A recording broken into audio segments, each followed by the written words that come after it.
বুঝলে বিয়ান, এখন যা গয়নার দাম বেড়েছে, আকাশ ছোঁয়া ওর থেকে বেশি সহজ। প্লেনে উঠলে আকাশের ধারে কাছে তো তাও যাওয়া যায়, কিন্তু গয়নার ধারে কাছে যাওয়া যাচ্ছে না তো।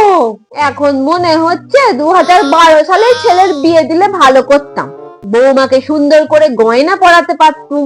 তাও তো আমার ছেলে চাকরি করে, তাই তো গয়নাটা কিনতে পারলুম।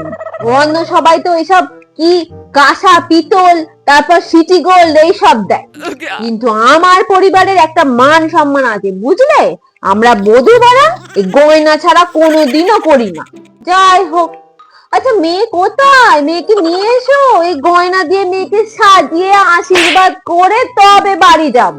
বুঝলে কি না, এই গয়না পরিয়ে মা লক্ষ্মীকে কেমন লাগে সেটা দেখার জন্য প্রাণটা আকু পাকু আকু পাকু করছে।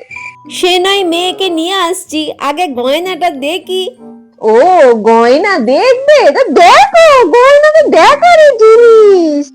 এই দেখো গয়না। দেখছো, দেখেছো তো কতটা গয়না দিলাম? এইটা দিয়ে তোমাদের মেয়ে যদি সাজে না, পুরো রাজকুমারীর মতো লাগবে। তা তো লাগবে, অনেকটা গয়না। তবে আর বলছি কি, আমাদের পরিবারে আভিজাত্য আর সম্মান দুটোই আছে, বুঝলে তো? সোনার গয়নার সাথে আমাদের সোনায় মোড়া সম্পর্ক।